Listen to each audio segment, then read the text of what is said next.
అందరికీ నమస్కారం. ఈరోజు కథ హిట్లర్ ఎపిసోడ్ 197. విలేజ్లో విరాట్. ఇక స్టోర్లకు వెళ్తే హాస్నిని వెతుక్కుంటూ విలేజ్కి వెళ్ళిన విరాట్ ఆమెతో కలిసి బామ్మ ఇంటికి వెళ్తాడు. ఫ్రెష్ అయి వచ్చిన అతనికి ప్లేట్లో టిఫిన్ పెట్టి ఇస్తుంది బామ్మ. ఆమెకు ధన్యవాదాలు తెలిపి టిఫిన్ నోట్లో పెట్టుకున్న విరాట్ ఆ టేస్ట్ని ఆస్వాదిస్తూ ఒక్క క్షణం కళ్ళు మూసుకొని ఉండిపోయాడు. తీరా ప్యాలెస్లో ఉన్న విరాట్ తినే భోజనం ఎలా ఉంటుందో తెలిసిన హాస్ని అతను ఇది తినగలడో లేదో అన్న సంశయంతో అతని వైపు కళ్ళప్పగించి చూస్తూ ఉండిపోయింది. అతని ముఖంలో కనిపిస్తున్న ఎక్స్ప్రెషన్ని అపార్థం చేసుకొని కంగారు పడిపోయింది. ఫుడ్లో కారం ఎక్కువైపోయిందేమో అన్న కంగారుతో వేగంగా అతని దగ్గరికి వెళ్ళి తల మీద తడుతూ అతనికి నీళ్లు తాగించింది. సడన్గా మారిన ఆమె ప్రవర్తన వెనుక కారణం తెలియని విరాట్, బేబీ నువ్వు బాగానే ఉన్నావా? నీకు అప్పుడప్పుడు దయ్యం పడుతుందా అని ఆమె వైపు పిచ్చి చూపులు చూశాడు. ఇద్దరి సంభాషణ వినడంతోనే బామ్మకు నవ్వాగక వేగంగా వంటింట్లోకి వెళ్ళిపోయింది. అది చూసిన హాస్ని, ఇప్పుడు నేనేం చేశానని బామ్మ అంతలా నవ్వుతుంది? నేనేమైనా కమెడియన్లా కనిపిస్తున్నానా అని మనసులోనే అనుకుంటున్నాను అనుకొని పైకనింది. ఆ మాట అంటున్నప్పుడు ఆమె ముఖంలో కనిపించిన విచిత్రమైన ఎక్స్ప్రెషన్కి విరాట్కి కూడా నవ్వుతూ, కమెడియన్లే కాదు వెర్రి వెంగలప్పలా కనిపించావు అని మరింత ఉడికించాడు. ఇప్పుడు నేనేమన్నానని నన్ను టీస్ చేస్తున్నారు? ఫుడ్లో కారం ఎక్కువే ఇబ్బంది పడతారేమో అని వాటర్ తాగించాను, దానికే ఇలా అంటున్నారా అని అలకగా ముఖం మార్చుకుంది. ఫుడ్లో కారం ఎక్కువైందని నేను నీకు చెప్పానా బేబీ? కనీసం అలా ప్రవర్తించానా అని అడిగిన అతన్ని వెర్రి చూపులు చూస్తూ, ఒక బయట తిని కళ్ళు మూసుకున్నారు కదా, కారం ఎక్కువైతేనే కదా కళ్ళు మూసుకుంటారు అని అడిగింది. నీ మొహం, టేస్ట్ నచ్చడంతో కళ్ళు మూసుకొని ఆస్వాదించాను, దానికి నువ్వు ఇంత హంగామా చేశావు అని ఆమె నెత్తి మీద మొట్టికాయ కొట్టాడు విరాట్. ఆ మాటకి, నీ బ్రెయిన్ తీసుకెళ్ళి మ్యూజియంలో పెట్టాలి, నీకంటే చిన్నపిల్లలు నయం కదా పిచ్చి పులక, ప్రతిసారి బుర్ర పెట్టి ఆలోచించకుండా బ్రెయిన్ని చంపేసుకుంటావు. ఓవర్ యాక్షన్ చేయడానికి అతను ఏమైనా చిన్నపిల్లడు అనుకున్నావా? కారం ఉంటే అతనే నీళ్ళు తాగుతాడు కదా, నువ్వెందుకు కంగారు పడ్డావు అని తనను తాను తిట్టుకొని విరాట్ వైపు చూసి నవ్వుతూ ప్లేట్లో ఉన్న చపాతీ నోట్లో కుక్కొని అక్కడి నుండి పారిపోయింది హాస్ని. ఈడియట్, ఎప్పుడు చూసినా తిక్క పనులు చేస్తావు అని నవ్వుకుంటూ తినడం ముగించి బయటికి వెళ్ళాడు విరాట్. హాస్ని కిచెన్లోకి వెళ్ళేటప్పటికీ బామ్మ తినడం ముగించి ప్లేట్స్ అన్నీ వాష్ చేసింది. కాసేపు ఆమెతో కబుర్లు చెప్పి పనుల్లో హెల్ప్ చేసి హాల్లోకి వచ్చేసరికి బయట నుండి క్రాకర్స్ పేల్చిన సౌండ్ వినిపించింది. ఆగకుండా వినిపిస్తున్న సౌండ్స్కి ఆశ్చర్యపోయిన బామ్మ, ఈ ఊరిలో ఇంత ఎక్కువ క్రాకర్స్ పేల్చేవాళ్ళు ఎవరబ్బా అని ప్రశ్నార్థకంగా అనుకుంటూ హాస్నితో కలిసి బయటకు వచ్చింది. ఆకాశమంతా రకరకాల క్రాకర్స్ వెలుగుతో నిండిపోయి చూడటానికి చాలా అందంగా కనిపిస్తూ ఉంటే బామ్మ వాళ్ళతో పాటు గ్రామస్తులు కూడా ఆశ్చర్యంగా చూశారు. గంటపాటు సాగిన టపాసుల కార్యక్రమం ముగింపుకు వచ్చేసరికి హాస్నిని అక్కడే వదిలి లోపలికి వెళ్ళిపోయింది బామ్మ. అప్పటి వరకు కాస్త దూరంలో నిలబడి తన మనుషులతో కలిసి క్రాకర్స్ వెలిగించిన విరాట్ ఒంటరిగా ఉన్న ఆమెను చూసి దగ్గరికి వచ్చి కళ్ళల్లోకి కళ్ళు పెట్టి చూస్తూ, నచ్చిందా అని లోగొంతుతో అడిగాడు. మనసుని మత్తెక్కించేలా వినిపించిన అతని వాయిస్కి ఆమెలో ఆలోచన రేగడంతో పాటు అతను మాట్లాడుతున్నప్పుడు వెలువడుతున్న వెచ్చటి ఊపిరి ఆమె మేనుని తాకి పులకింతలు కలిగించింది. ఆ పరవశంలో సమాధానం చెప్పలేక కంగారుగా లోపలికి వెళ్ళిపోయింది హాస్ని.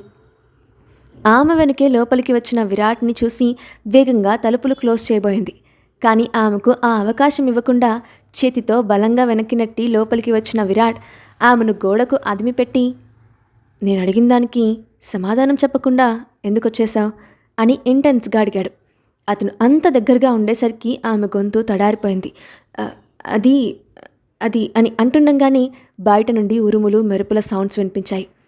సరిగ్గా అప్పుడే ఎక్కడి నుండో మనోహర నా హృదయముని ఓ మధువనిగా మలిచిన వెంట అని సాంగ్ మొదలైంది. ఆ పాట వినగానే అతనిలో కొత్త ఆలోచనలు నిద్రలేచాయి. ఆమె కళ్ళల్లోకి మత్తుగా చూస్తూ, బేబీ బయట క్లైమేట్ చాలా రొమాంటిక్గా ఉంది, సిచ్యువేషన్కి తగ్గట్టు సాంగ్ కూడా వస్తోంది, గదిలో ఏకాంతం, ప్రొసీడ్ అయిపోదామా అని అడిగాడు. ప్రొసీడా అని హాస్ని షాక్తో నోరు తెరిచింది. అప్పటికీ ఆమె గదిలో బెడ్ మీద కూర్చోనున్నది. అది పాతకాలం మంచం కావడంతో కిర్రుకిర్రుమని సౌండ్ చేస్తోంది. గతంలో తన పుట్టింట్లో ఉన్నప్పుడు విరిగిన 2 మంచాల గురించి గుర్తు చేసుకొని భయంతో బిగుసుకుపోయింది. ఇంతలో జడివానై ప్రియా నన్నే చేరుకోమా శృతి మించుతోంది దాహం అని లిరిక్స్ రావడంతో హాస్ని గొంతు తడారిపోయింది. విరాట్ మెల్లమెల్లగా ముందుకు వస్తూ ఉంటే భయంతో వెనక్కి జరుగుతూ, అది విరాట్ గారు, ఇది మన రూమ్ కాదు, పాపం బెడ్ అని హాస్ని జాలి చూపిస్తూ ఉంటే ఒక్క ఉదుట్న ఆమెను దగ్గరికి లాక్కొని ఇరువురి పెదాలను ముడిచేశారు. ఆ ముద్దు ఇద్దరిలో వేడి సెగలు రగిలిస్తే కోరిక కలిగిన కళ్ళతో ఒకరినొకరు చూసుకుంటూ బలంగా కౌగిలించుకున్నారు. నెమ్మదిగా ఆమెను పడుకోబెట్టి తన వేళ్లతో స్పృశిస్తూ ఆమెలో ఉత్తేజాన్ని కలిగిస్తూ తదుపరి అంశం కోసం ఆమెను సమతం చేయడం ప్రారంభించాడు విరాట్. అతని స్పర్శకి మైమర్చిపోయి కోరికతో అతన్ని అల్లుకుపోతూ మోహంతో అతని మెడ మీద పంటిఘాటు పెట్టింది హాస్ని. ఆ ఘాటు అతనిలో కోరికలను మరింత రెచ్చగొట్టడంతో ఆవేశంగా ఆమె పెదాలను మరొకసారి అందుకొని ఆమెలో కలిసిపోవడానికి సిద్ధపడ్డాడు. నో అని ఉలిక్కిపడి గట్టిగా అరుస్తూ పైకి లేచిన హాస్ని అటు ఇటు పలకరించి చూసి గదిలో విరాట్ ఎక్కడా లేకపోవడంతో అదంతా తన భ్రమాన్ని అర్థం చేసుకొని గుండెల మీద చేసుకొని భారంగా ఊపిరి పీల్చుకుంది. ఇదంతా డ్రామానా? మరి అంత రియల్గా ఉందేంటి? అంటే ఆయన గదిలోకి రావడం కూడా నా భ్రమేనా అని ఆలోచనలో పడింది. ఐడియా, నేను డ్రీమ్లో బైట్ చేశాను కదా, గదిలోకి వచ్చినప్పుడు ఆయన నెక్ మీద చూస్తే తెలిసిపోతుంది అని అనుకొని అతని రాక కోసం ఎదురు చూసింది హాస్ని. కాసేపటికి చేతులు దుడుచుకుంటూ లోపలికి వచ్చిన విరాట్ని చూసి తన ఆలోచనలు అమలుపరచాలని నిర్ణయించుకుంది. బెడ్ మీద పడుకొని ఉన్న అతని నెక్ మీద బైట్ మార్క్ చూడడానికి ట్రై చేసింది. కానీ అతను ఫుల్గా కవర్డ్గా ఉన్న టీషర్ట్ వేసుకోవడం వల్ల ఏమీ కనిపించలేదు. ఆమె చేస్తున్న సర్కస్ ఫీట్లన్నీ గమనిస్తున్న విరాట్ లోపల ఎంజాయ్ చేస్తూ ఇంకా ఏం చేస్తుందో చూద్దాం అని కళ్ళు మూసుకొని వెయిట్ చేస్తూ ఉన్నాడు. ఇంతలో అతని నుదుటి మీద మెరుస్తున్న చిరు చెమట కనిపించింది. రొమాంటిక్ సాంగ్ వచ్చేసరికి అయ్యగారికి కోరికలు ఎక్కువైనట్టున్నాయి, అందుకే ఇంత చలిలో చెమటలు పడుతున్నాయి అని మురిపెంగా అనుకుంటూ తన చీర కొంగుతో అతని నుదుటి చెమటను తుడుస్తూ సంధ్యవేళ స్నానం చేసి నన్ను చేరి నా చీర కొంగుతో నువ్వు తుడుస్తావే అదో కావ్యం అని లిరిక్ పూర్తి చేసి తనలో కలిగిన అలజడికి అతన్ని గట్టిగా హక్ చేసుకుంది. ప్రేమగా అతని గుండెల మీద ముద్దు పెట్టి తలవాల్చింది. తన ప్రాణమైన వ్యక్తి తన పక్కనే ఉన్నాడు అన్న ఆనందం ఆమె మనసును ముంచెత్తుతూ ఉంటే తెలియని పరవశంలో ఆనందంతో కన్నీటి చుక్కలు జారవిడిచింది. ఆమె పాట పాడడం మొదలుపెట్టినప్పటి నుండి ట్రాన్స్లోకి వెళ్ళిన విరాట్ ఆమె వాయిస్లోని ప్రేమకి చలించిపోయాడు. ఆమె పాడిన పదాలు నేరుగా తన మనసుని తాకడంతో అతని కంటి నుండి కూడా కన్నీటి చుక్కలు జాలువారాయి. మాటలకందని భావం మనసును ముంచెత్తుతూ ఉంటే తన ప్రేమ అంతా కలగలిపి ఆమె నుదుటిన అందమైన ముద్దు పెట్టాడు. ఒక్కరి కౌగిల్లో మరొకరు కరుగుతూ నిద్రలోకి జారుకున్నారు. అదే రోజు రాత్రి న్యూ ఇయర్ సెలబ్రేషన్లో భాగంగా పబ్లో బ్యాచిలర్ పార్టీ ఎంజాయ్ చేస్తున్నాడు రక్షిత్. మొబైల్ రింగ్ అవ్వడంతో బయటకు వచ్చాడు. ఆ కాల్ లోలిత నుండి కావడంతో లిఫ్ట్ చేసి, ఈ టైంలో పడుకోకుండా కాల్ చేస్తారా ఎవరైనా? టైం ఎంత అయిందో తెలుసా అని కోపంగా అడిగాడు. ఎవరైనా కాల్ చేస్తే లిఫ్ట్ చేసి ఎందుకు అని అడుగుతారు, కానీ ఇలా తిట్ల కార్యక్రమం స్టార్ట్ చేయరు అని ఉక్రోషంగా అంది లోలిత. సరే, ఎందుకు కాల్ చేసావో చెప్పు, నాకు చాలా పని ఉంది అని విసుగ్గా అన్నాడు రక్షిత్. పబ్బుకి వెళ్ళి తాగి తందనలాడటం, అమ్మాయిలతో గొడవ పడటం, ఇదే కదా మీకున్న ముఖ్యమైన పని, దానికేదో బిజినెస్ మీటింగ్ అన్నట్లు బిల్డప్ ఇవ్వాలా అని అంటుండగానే కాల్ కట్ చేశాడు రక్షిత్.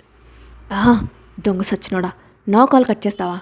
నీకు కాల్ కట్ చేయడం వస్తే నాకు కాల్ బ్యాక్ చేయడం తెలుసు కదా అని వెంటనే మళ్ళీ డయల్ చేసింది.